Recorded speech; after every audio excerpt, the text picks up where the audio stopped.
Hello everybody and welcome to my channel. Today we're going to be doing my March wrap up. I am so sorry if you hear my lovely neighbor doing his lawn. I don't understand how much one person needs to weed eat their yard. They don't even have grass.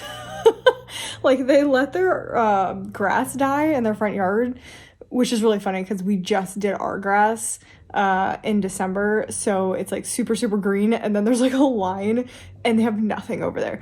So I honestly don't know how they have enough grass to do anything. But it feels constant. I feel like I'm constantly stopping videos waiting for them to finish, but this could be a while. So hopefully you can't hear it that much. I'm sorry if you can, but we're just gonna get into this wrap up.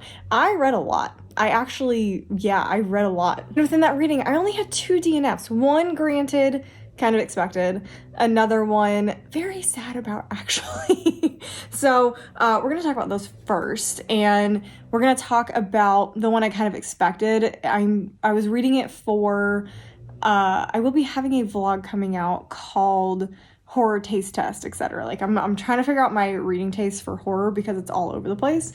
So I'm reading a bunch of different type of horror, and so I picked up Sister Maiden Monster from my library, and yeah, I DNF'd that at 50 pages exactly. And my criteria for talking about a DNF is over 50 pages. If I don't read 50 pages, I don't qualify it as a DNF. I just qualify it as I'm not interested in it actually. So this one I did get to 54 pages and DNF'd it. Therefore, I have to put it in here. So it is part of the statistic. Sister Maiden Monster was post-apocalyptic, post some sort of, I guess not post-apocalyptic, post-pandemic, but it's not exactly COVID. It's this really weird one that if you contract it, you can have 3 levels of effect that it has on you. 1, there's nothing. 2, you have to sustain yourself off of blood. And 3, you have an urge to eat brains. And it was just too weird for me. It was too gross. It was really gross, weird, was not a fan of it. So that one was definitely a DNF, and I'm very happy I DNF'd it. I have no issues with that one. The next one that I DNF'd was actually a really big surprise, and the reason this is not coming out until after my husband does Book of the Month reveals, because I am going through my Book of the Month things in this. This isn't coming out until next week, so I'm filming this March 30th. This isn't coming out until the first week of April because first I need to film my husband's reaction to my Book of the Month ratings. If you haven't watched the initial video of him guessing my Book of the Month ratings, you need to check that out because we're doing it again next month. It was really fun, and I need to do the reactions today and hopefully get that out Friday or Saturday. Because I'm talking about all of my ratings in this video, so that has to come out first. So like I was saying, I had to run upstairs because my computer started playing music because something came off of, I'm on a live right now. Meg with Books is doing live reading sprints and it just popped. I forgot it was on, and all of a sudden I just heard her and I was like, is there a ghost in my house? Because I'm definitely the only person in my house. So anyway, like I said, this is coming out later because I'm going to be talking about Book of the Month books, and we're going to be talking about the first one as my DNF, and that was Lone Women. I'm so sad about this one. It sounds so cool. You're supposed to be following this woman who is, basically it opens up with her parents dying, and she has this very mysterious suitcase that some sort of monster or something lives inside, and you're kind of trying to figure out what exactly is going on. And she moves out west to her own homestead, and she's trying to make a life and etc. and figure out what's going on. And I just found it so boring. It was so boring. And I actually got a decent chunk through this. I think I got about almost halfway, and I just couldn't do it anymore. I was so bored. I had no interest in what was going on. And as I do with all DNFs, I go to the end of the book and check what happens. And yeah, I'm okay with having DNF'd. It didn't really do anything that shocking to me. If you like character-driven stories, this is definitely more up your alley. If you like slow, drawn-out, character-driven stories, I would say try this. But it's not for me. It's not my type of horror. Apparently, I should have included this in that horror taste test. Maybe I'll talk about it. But yeah, really, really sad. Love the premise. This one it didn't work for me. Okay, let's move on to the books that I actually read and finished, which is really exciting because there's a lot. I read 13 books this month. If you don't want to include manga, even though they definitely count, take off 11. So 11 full-length I guess one's also a novella. So 10 full-length large novels. I'm counting it as 13 because reading is reading. So let's talk about, I guess I don't really have an order. I feel like it's easier to do this in order, but I did not put the books in order this time, so we're just going to talk about them as they come up on the pile. And that's going to include the one that I finished most recently, and that is Weyward by Amelia Hart. This is a surprise to me. I thought this was going to be like my least favorite book of the month for March, and it turned out to be my favorite, but I still didn't love it. I gave this a 3.75. It was fine. Another very character-driven story, but because there was 3 different points of view, it was much more compelling than Lone Women, which was one point of view and very dragged out. This, you had a lot going on, so this helped me a little bit more with plot, but this was still very character heavy. But we're following 3 women who are all part of this Weyward family, and it's kind of about them figuring out who they are, coming into their own and their powers. It's magical realism. There's definitely some cool magical aspects, nature magic, which also helped. I like nature magic books, and it's just a very emotional read. Many trigger warnings in this book. There's sexual assault on page because that was really hard, and then there are mentions of abortion and miscarriage in this as well. So when you pick this one up, if you decide to pick this one up, definitely be wary of that. But it is very women empowering, learning who your family is, learning who you are, and standing up to society, etc. So I enjoyed it. It was a tough read and way outside my comfort zone, but I did enjoy it. The next one that I read, not surprised that I gave it this rating, but The London Seance Society by Sarah Penner. I gave this a 2. Unfortunately. I did not enjoy this one. I think I enjoyed it more than the first one. What was it called? The Lost Apothecary, something like that. But it had the same type of vibe. I was still just as bored reading this one as I was in the first one. And this one had some weirdly sexual content that I wasn't expecting, and it was just uncomfortable for a lot of the book, and the mystery just wasn't that interesting, and it was very obvious, I feel like, what was going on, and then it almost turned cartoonish at the end. So I'm not going to explain more than that. It was a 2. It was not very good. In this book, if you're interested, they're following our main character whose sister has died, but her sister was very interested in seances and the afterlife, etc. And when she dies, the sister that we're following, Lena, decides that she is going to apprentice underneath this great seance artist person, Vaudeline, and they're trying to solve the murder of the sister and the murder of the president of the London Seance Society, which this is kind of based around. And our other main character is a guy who is vice president or chairman or something of the London Seance Society, who is helping with investigation things. So I wouldn't have gotten through this if it was not for the audiobook. I actually did enjoy the audiobook. The guy sounds kind of funny, but it still was pretty entertaining audiobook-wise. But overall, I just did not enjoy the story of this one. Okay, the next one that I read I feel like I had a lot of disappointments this month. We'll get to the good stuff. The good stuff is coming, I promise. It just so happens that all the book of the months I have piled on top. So trust me, it gets good. But I read The Soulmate, and a lot of people are loving this one, and I gave it a 2. I'm so sick of these generic domestic thrillers. If you've seen my other videos about domestic thrillers and why I say I don't like them lately, you can probably tell what happens in this. I'm not going to say what happens, but you could probably guess what happens in it because I don't like it. I'm just sick of the same ending over and over and over again, and I just want something new, feels interesting, and I didn't like it. I didn't like this one. I can't. I might have to go on a hiatus of domestic thrillers, even though they were my favorite. I love domestic thrillers. They're fun. I just am not liking them lately, and this is definitely an example of one that I don't like. I like the premise, though. The premise is that we are following our main character whose husband, or they just moved to this, seaside thing, oceanside house, and it turns out to be a big spot for suicides, and the husband, turns out he has a knack for talking people off the ledge. Until he doesn't, a woman shows up and she goes over. Now you're trying to figure out, did he know her? What's going on? Did he do something to her? Did she actually just jump? What's going on here? And that's kind of the point of the story, and you find there's like cracks in the marriage, basic domestic thriller stuff. But it also got ridiculous. I think that was my other problem. There was like, it got so weird towards the end. It had a lot of business intrigue in it. If you read it, you know what I mean. I'm trying not to give anything away.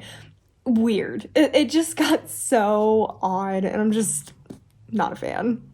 Okay, and the worst book that I read this month, like I said, I'm sorry, I'm starting off with the worst ones.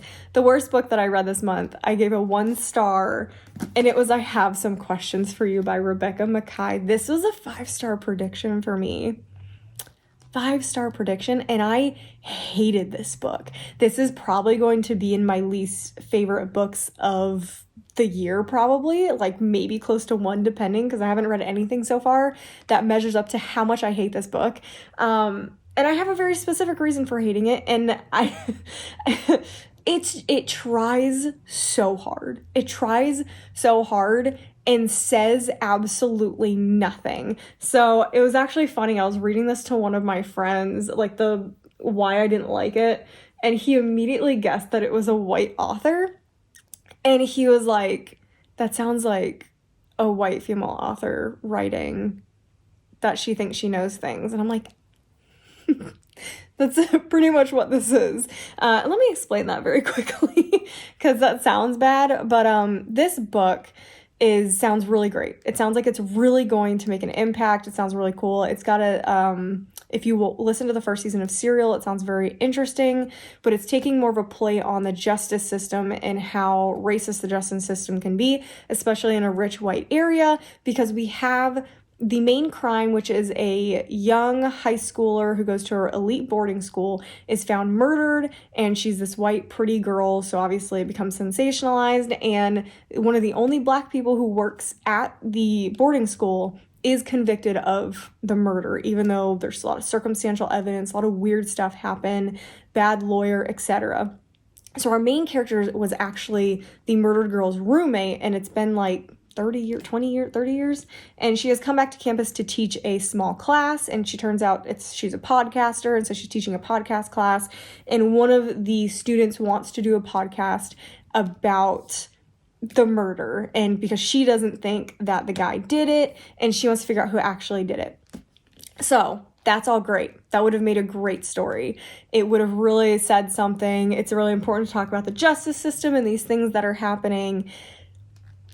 Unfortunately, it does not focus on that. This author is Pulitzer nominated, and I felt that because it felt like an author who really wanted to make a statement about the social climate, but didn't know what to focus on. So instead of just focusing on one very important social commentary, she talked about all of them. There was cancel culture, fat shaming, the justice system, racism. Even talked about Uber taking money from like cab drivers a little bit. I thought that was interesting.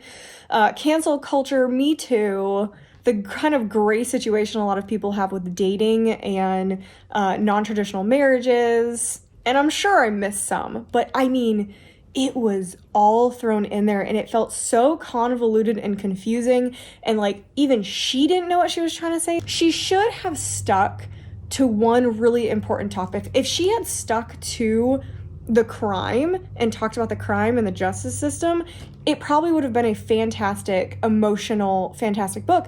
But because she focused especially on Twitter cancellation, and she focused on the Me Too movement, but in relation to canceling, it was very odd how it talked about that.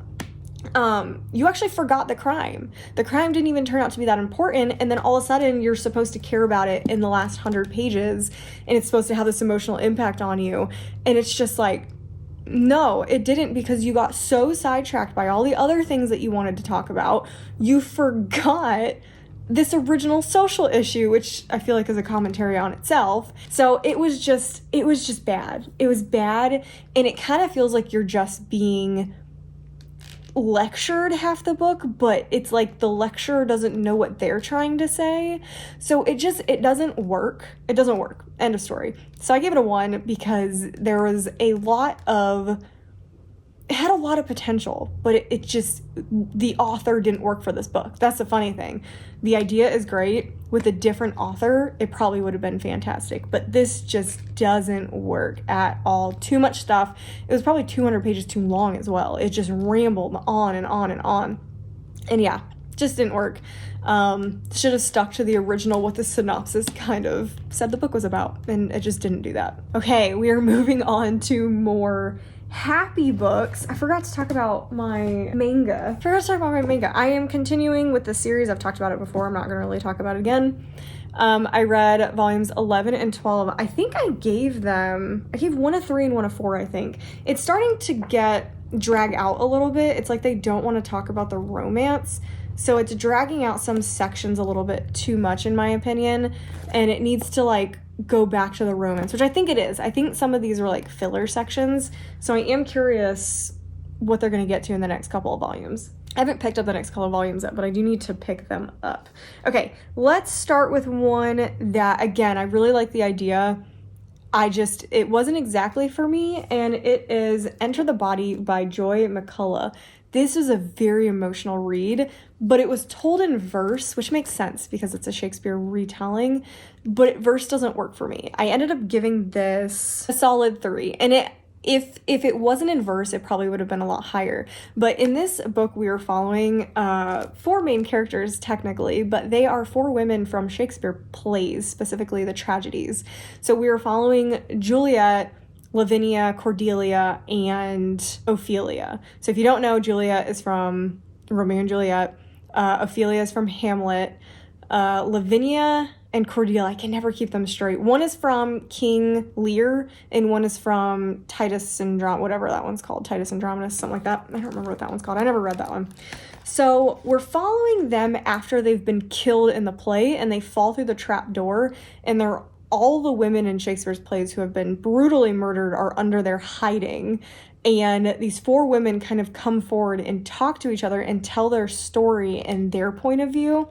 And then I love it because you get through towards the back half of the book, they decide to retell their story the way they would have wanted it to end and not the way that Shakespeare ended the story. So I thought that was so cool. Unfortunately, the verse aspect of it did not work for me, but I still really, like, that's how it looked like.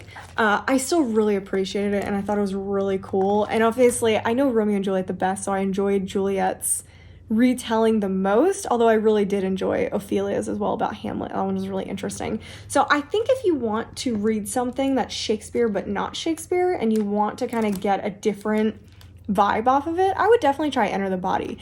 I also don't know if I would classify this as young adult. This is actually supposed to be young adult. This is kind of brutal for young adult. So I would say this is between young adult and adult.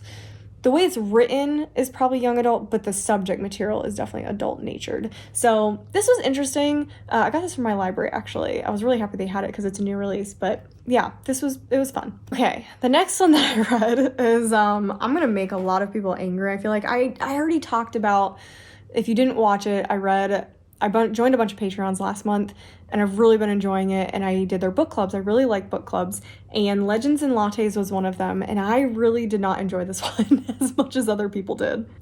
I actually gave this a 3 with possibly a 2.5. I just didn't vibe with this. I didn't like the plot because I felt like there was no plot. I like my action and story. So even though I love cozy books, and I love other cozy fantasies, like I loved Emily Wilde's Encyclopedia of Fairies. I gave that a 5-star. This, for some reason, just didn't work because I feel like almost nothing happened. And I'm curious if I would have liked this better if I liked coffee. I don't like coffee, but I love cinnamon rolls. So I feel like that should have offset. I just didn't vibe with this. But we're following our main character, Viv, and she is retiring as a basically she was a D&D character. She's retiring from doing all that type of stuff to come live in this little town and spread the news of what coffee is, because nobody knows what it is. It's like a gnomish creation. So she creates her own coffee house, and she has to overcome people not knowing what it is, etc. And it's definitely cozy fantasy, but I was just so bored. And then I didn't like that this was like, they said this was like a romance, and I am really disappointed that the author didn't really, not make it a center point, but make me feel like it was there at all. Like, I feel like, because she's, I don't remember her name, that's how little I felt like she made a Tandri. I liked her, but she had almost like no personality except when she was first introduced, which I liked. But otherwise, I didn't feel the romance. I didn't feel the connection. So I wanted the romance to either not exist and just have them be amazing best friends, or amp it up a tiny bit just so I could at least feel the romance more. Because I feel like there wasn't even like a courting period. I feel like it was they met, they're working together, and suddenly feelings. And yeah, that's probably my biggest issue with this, is I like things being more fleshed out, and I feel like I didn't have any type of connection to the characters except for Thimble. I loved Thimble. I feel like everybody loves Thimble. Viv was okay. Loved Thimble. The builder guy I liked as well, but for Tandre and Viv, I needed a little bit more from that. And I don't know if it just needed to be longer, or it's just a me problem that I don't enjoy this specific type of cozy. It was almost literally nothing happened. So I just need a little bit more from a book, and this just didn't do it, and I'm so disappointed. Yeah, I still get it with 3. Like, I had a fine time reading it, and I read the whole thing. I never thought about DNFing it, but I wasn't a fan. It was too hyped up for me. Maybe that was it too. It was a little too hyped up for me. Okay, another one that I briefly talked about in that Patreon reading vlog, How to Sell a Haunted House by Grady Hendrix. Grady Hendrix is so hit and miss with me. I didn't like this one. I gave this a 2, I think, as well. I have a lot of 2 stars this month. Yeah, I gave this a 2 star. I didn't enjoy this one at all. I didn't like the family drama in this, and I wasn't particularly scared by the horror in it. Like, there were some parts, but overall, I just didn't like the horror. And this one is following our main character. I don't even remember the characters in this.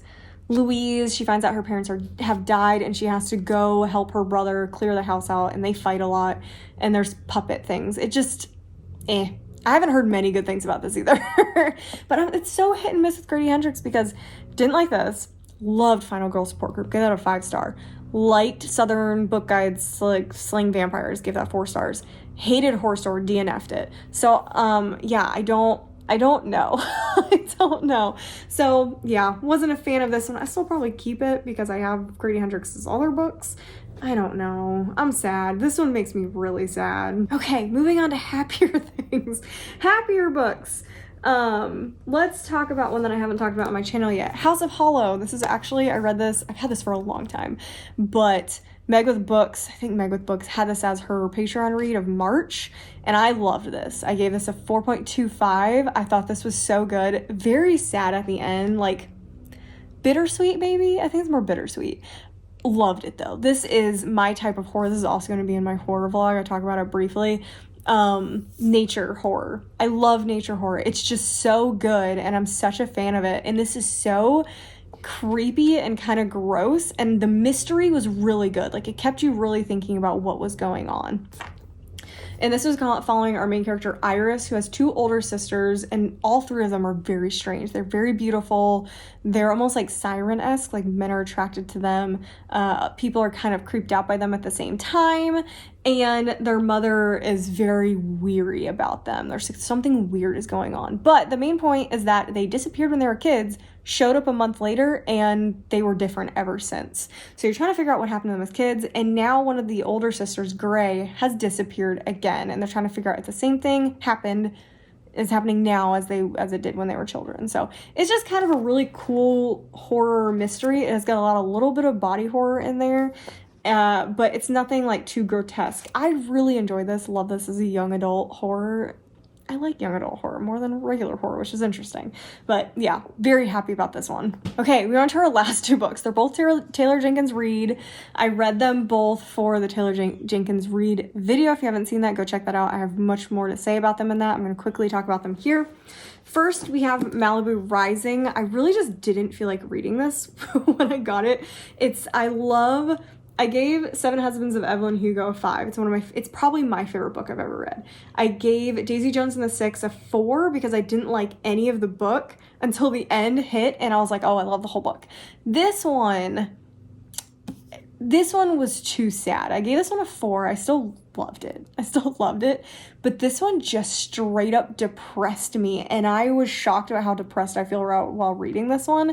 It's just really sad. You're following our main character, Nina, in 1983, and she's got a bunch of brothers and sisters. She's a model. She's got a lot of money, but she came from a very poor family, and you also get the perspective of her mother and father and what her mother had to deal with her father, and Nina's kind of dealing with the same thing right now with a husband who has been stepping out on her, and basically what you know is there's some Malibu lights on fire at the end of the night. They're throwing this big party. So the first half is this emotional thing about Nina and her siblings and the drama that's going on between them, and you find out the mother's whole story, and then the second half starts, and it's almost like a different book, and it's the start of the party through the end of the party and the ramifications of what happened during the party and the blow up from that. So it's good.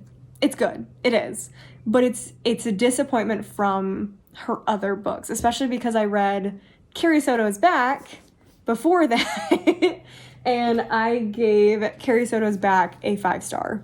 Now, it is not as good as Seven Husbands of Evelyn Hugo, but it is better, in my opinion, than Daisy Jones and the Six, and definitely Malibu Rising. This is so good. This is so good. If you liked Seven Husbands of Evelyn Hugo and you have not read this one, you are missing out. This is a fantastic Taylor Jenkins Reid book. It's just, oh my God, it's so good. It has the perfect mix, like Seven Husbands of Evelyn Hugo. It had the perfect mix of a likable and unlikable character at the same time, emotional things going on, but with this undercurrent of hopefulness, and it works so well. But obviously we're following our main character, Carrie Soto, who was introduced in Malibu Rising. That was fun.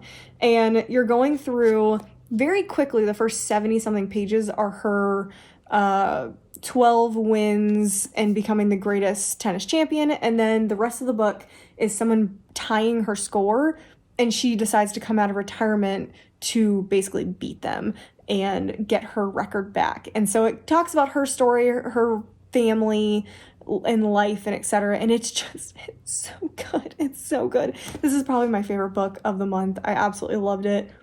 Yeah, this is just, highly recommend this one. I'm hopping back in here really fast. This is actually filmed afterwards. I realized I totally forgot to mention Down Among the Sticks and Bones. I was like, I think I'm short a book.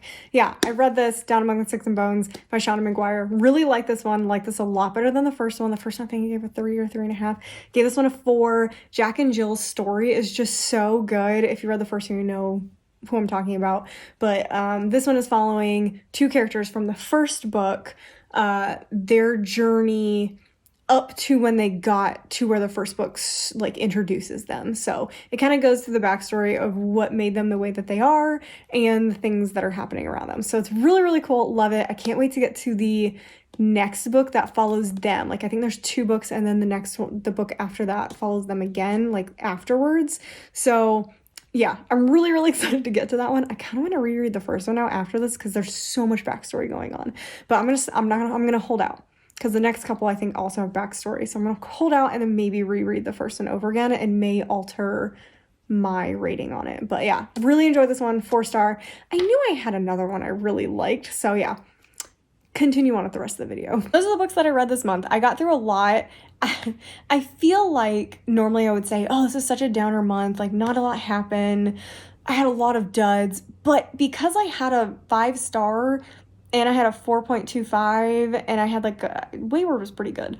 I'm still calling it a win because anytime I get a 5-star, I'm very happy. And House of Hollow, I'm tempted to make it a 5-star, maybe a 4.5. There's one aspect of it, which is why it doesn't get a 5. Can't talk about it, major spoilers. But yeah, there's one thing outside of 5. But I had such a great time reading the Taylor Jenkins Reid books and House of Hollow and Weyward that I can't be mad at this month. So even though it was overall kind of a dud month, I would say it's still a win, and I really enjoyed it. So anyway, that's all I've got for you guys in this video. I hope you enjoyed my March wrap up. Going to be starting some April books soon. Very excited. Just got my book of the month order in, so very excited about that as well. Anyway, make sure you subscribe for more content. Make sure you like the video, and make sure you comment down below if you've read any of these books, if you want to read any of these books. If you liked any of them that I didn't like, I would love to hear about that, because I love when people love books that I don't like, because it makes me think like, oh, did I read it? Like, maybe if I thought about it this way. So I love hearing about that, and books are different for everybody, so I love that. So anyway, that's all I got for you guys, and I'll see you guys in the next one.